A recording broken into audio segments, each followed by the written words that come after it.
Hello folks, welcome back to the C Morning Show right here on C. Today. We're marking the first talk show of the day as we celebrated the 59th National Health Day right here in Indonesia last Sunday, which featured the theme of health transformation for advanced Indonesia. And speaking of health, there are still several health issues in the country that should be addressed by the government. Now, in addition, transformation steps are underway to improve the quality of our health system. Great news. So what are these steps and how important are they? Well, we're going to try to find out the answers to some of these questions from the expert himself. We have joining us in the studio the Senior Advisor of Health for Indonesia at the Tony Blair Institute, Ben Kamarck. Ben, thank you for joining us this morning. Good morning. Nice to meet you. Good morning. Glad to have you here. So, we know that Indonesia consists of thousands and thousands of islands, so this actually makes it difficult for equitable development, especially when it comes to health. There's difficulties in access to health facilities for certain parts of Indonesia especially. So in your opinion, what sort of strategy does the government need to adopt to make this more of this kind of close the gap, if you will? First of all, to be clear, the government has done a fantastic job over the last 10 to 20 years in improving access across the archipelago. The amount of puskesmas, primary care, as well as posyandu, village outposts around are remarkable. Maternal and child health, communicable diseases are all pretty well managed. But we're in the midst of a transition, and as the minister often talks about, there's the possibility of being stuck in a middle-income trap with regards to health. And that means we get the basics well, but we don't move up to that next level to be able to tackle non-communicable diseases, heart disease, diabetes, cancer, which are the leading mortality drivers in Indonesia. That's right. So the amount of effort and investment needed to upskill these primary health stations, which probably under their original design were related to maternal and child health vaccination programs, etc., now need new skills and new development. And that involves a whole different healthcare worker training program, new investment in diagnostics, new investment in drugs and access programs, as well as a fundamental shift to preventative care. Now, thankfully, the new health reform law does create a framework for this. So far, it's still on paper, but for the most part, there are clear plans to improve the capability of the primary healthcare system. Right, and you were speaking about prevental, then one of the main agenda right here in Indonesia is stunting. And we've already seen that, it becomes a huge agenda, but in regards to this, we've also seen a new light because in 2023, the data stated that, the percentage is going down from 24.4% to 21%. So what do you think of this, significance of changes and also, getting a positive kind of data? Stunting is a perennial challenge. One would have hoped that economic development would lead to an eradication of stunting. The persistence of stunting in Indonesia proves that that's not the case. Over the last 20 years, with economic growth, with appreciable wealth changes in the population, and the pervasiveness across the archipelago. This is not an issue in Papua, it's not an issue in NTT. I mean, it is, sorry. It's not just an issue in Papua. That's right. It's an issue in West Java. Yeah. And that's because it's a behavioral change dynamic. And that involves antenatal care, vaccination uptakes, nutrition, breastfeeding. There's no super app which is going to drive this. It's going to take door-to-door visits, community healthcare workers, individual minds need to be changed in all of these villages around this massive country. And that takes time, unfortunately. So the government has a plan. It is working. It is just not as fast as anyone would hope, because there's no shortcut. This is the basic public health work that governments need to work on, donors need to work on. It is a top priority of the government. They are investing resources in it. But like you said before, healthcare worker challenges are a big one. And this just involves people walking around villages and knocking on doors. Back again to human resources. Yeah, absolutely. And I would say that already a vast improvement because like even a decade ago, there wasn't even much awareness when it comes to stunting in many areas around Indonesia. So that's a very important first step. Now, we do know that there are many hospitals now across Indonesia that are taking steps towards transformation to a more digital ecosystem. So where are we in regards to this, and why is this very important for hospitals to continue to do this? The digital ecosystem is critical to move on to that next phase of development that we were discussing. The healthcare worker shortages that we talked about, there's no quick fix, right? Okay. The new health law allows for more training, different methods of training. It gives the Ministry of Health authority and responsibility for healthcare worker development and disbursement. But it's going to take time, 10 years, 20 years, until everyone's adequately staffed.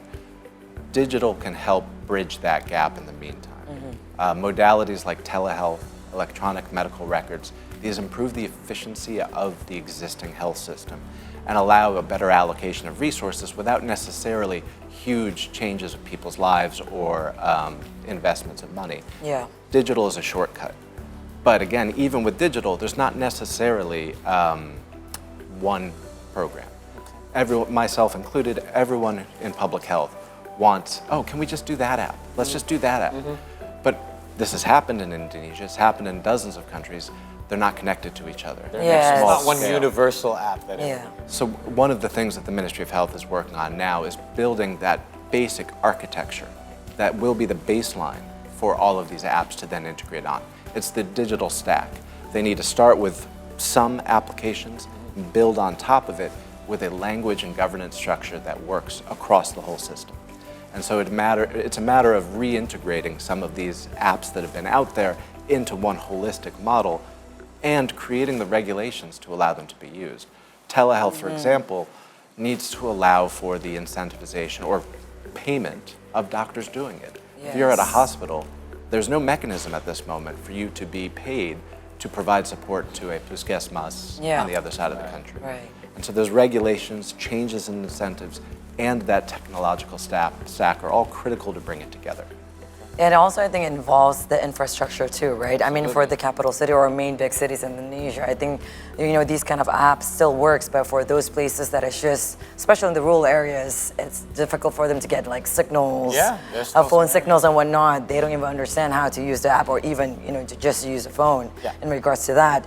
And again, you were saying that Indonesia is such an archipelagic country where culture and tradition is still very invested, you know, deeply in the cores of the people. And I think even like cancer, people would think rather than going to the hospital, let's try to go to someone like use traditional medicines and whatnot. I mean, some time ago there's a traditional medicine that goes viral, Ida Dayak medication, and it's still on top of the list. I heard about it. Yes, I mean because there's all over in the news. But in regards to like these kind of sickness, you know, we thought that people nowadays, 2023, you know you have to go rush to the hospital as soon as possible. But there are some Indonesian people that still believes in traditional medicines or, you know, going to their traditional roots. What does this indicate to you, Ben?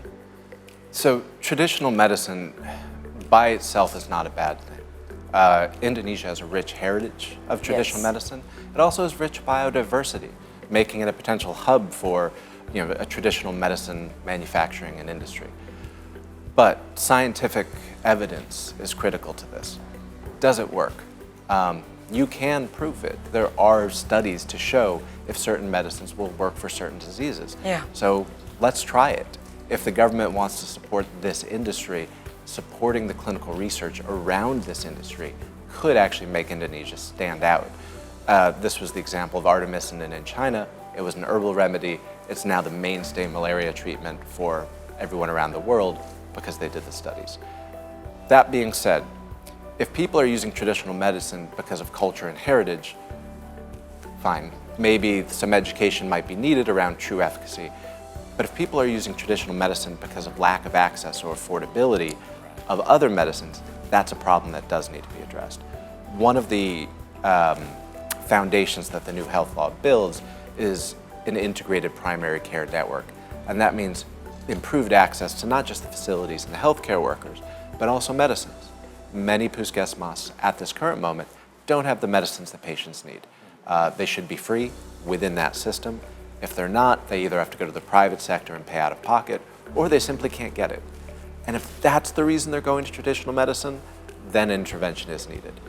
If it's culture and heritage, let's show whether that culture and heritage has scientific fact. Some of it may, some of it may not.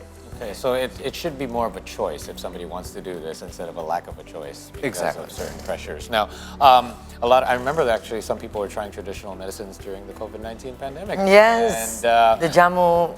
yeah, Bon, drinks, yes. correct. So speaking of the COVID-19 pandemic, thankfully a large part of that is behind us now. However, many new infectious diseases have sprouted up across Indonesia. What's actually happening here? My friends have a theory. They were like, oh, we were too healthy throughout the pandemic. We weren't exposed to these other infectious diseases. What's Yeah. your take on this? I mean, that would bear witness in my own household, so that might not be wrong. Same here. Look, I think Indonesia is in this unique position, and it makes it particularly vulnerable because on the one hand, it is becoming richer, it's becoming more exposed to the rest of the world. Diseases like monkeypox, they're going to show up when you have an interconnected country. If you want to shut everything off and shut your borders, maybe you can protect yourself, but urbanization, migration, international travel, economic development, all of these are going to make you more vulnerable to these sort of communicable diseases. The problem with Indonesia is at the same time, you have this biodiversity and this range of different environments. So you also have tropical diseases, rural diseases that are still around, not eradicated yet. And then on top of that, as I mentioned before, the non-communicable diseases, which are actually driving most morbidity and mortality. If all the government had to do was manage the communicable disease system, I think they'd be in a really good position too. But how do you have a puskesmas, measure your blood pressure, monitor monkeypox prevalence, and look into malaria and dengue prevention? It's a lot to put on, traditionally under-resourced modalities. Again, there's a big part of the new health law is it involves a shift to preventative care and better surveillance. Those will be both critical, both for the non-communicable diseases, but also for emerging threats, right? Using the primary care systems to monitor for these diseases, whether it's hypertension or monkeypox, at an early stage will better allow the government to address it, stop epidemics as they're coming, and treat patients before they have life-threatening illnesses. Yeah, and we've proven that we can adapt throughout the COVID-19 pandemic, much like many other countries as well. So, That's right. but then again, it goes back to requiring those resources, and it does cost money. That's right. And so at the end, Ben, what do you think that the government or the health ministry needs to elevate now that you see that we already surpassed through, the pandemics, and we know there's a lot of coming up new infectious diseases, but it's not only Indonesia. There are countries in and around Southeast Asia is also, they have to tackle these kind of challenges and also diseases and whatnot. So how can we elevate our game, especially for the health security?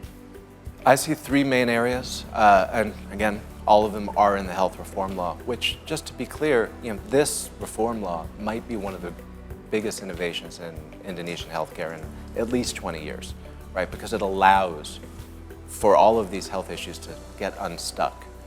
So the first one is integrated primary care. More coverage at the primary care level of non-communicable diseases, of disease management. Right now, if you get referred to a hospital to get a diabetes diagnosis, you stay at that hospital, and that is the only doctor that treats you, which puts a burden on that system, but also a burden on the patient. Sure. A system which allows the patient to go back, have his regular monitoring done at the puskesmas by a general practitioner or even a nurse, and then only go back to the hospital if something's going wrong, will dramatically improve the efficiency of the health system. So integrated primary care is key. Second of all is medical education. Like I said before, the government now has a responsibility to manage that system. Now, there is no perfect health education system. The NHS in the UK has been doing health reform since at least Tony Blair was Prime Minister. And as far as I can tell, every year since, they are tweaking this system. Of course. With the new health law, the government now has the responsibility for reform. They may not get it all perfect in the first go, but because it's their responsibility, they have to keep iterating on that because we need more doctors, we need more specialists, we need more community health workers at every level of the health system. And the third is innovation. And this is a perhaps underappreciated part of the health law about welcoming more innovation into Indonesia and creating an innovation ecosystem. And that's through incentives for clinical trials, clinical research, both clinical research coming in, but also helping create a local clinical research environment. biobanks, genomics, new areas of exploration which might allow Indonesia to leapfrog existing health problems. And then finally, better access to some of the innovative medicines and diagnostics and medical equipment, which there have been barriers coming into Indonesia up until this point. The new health law should hopefully pave the way to improve access in general. Yeah. In your estimation, Ben, when do you think we're going to start being able to experience these changes on more of the our level, where we are going to be the ones that are going to be able to take advantage of the new health reforms? Well, according to the minister, January. Perfect. Just in time for my birthday. Getting up there in age, by the way. But no, I do think it's the big reforms do take time. Yes. And we all want to rush them, but to do it right, you need to do it well. Okay. But even with that, some reforms you're going to start seeing right away. Better equipping puskesmas with the medicines you need for your regular treatment, that can happen within 6 months. Great. Some of the digital infrastructure is being rolled out in January. So, a version of Satu Sehat will be available right away, which will allow for some functionality and some improvements. Medical education, I believe the first class will be, piloted or at least rolled out within the next 6 months. So you're going to see new specialists graduating. So all of this is happening, and some areas are going to see rapid improvement.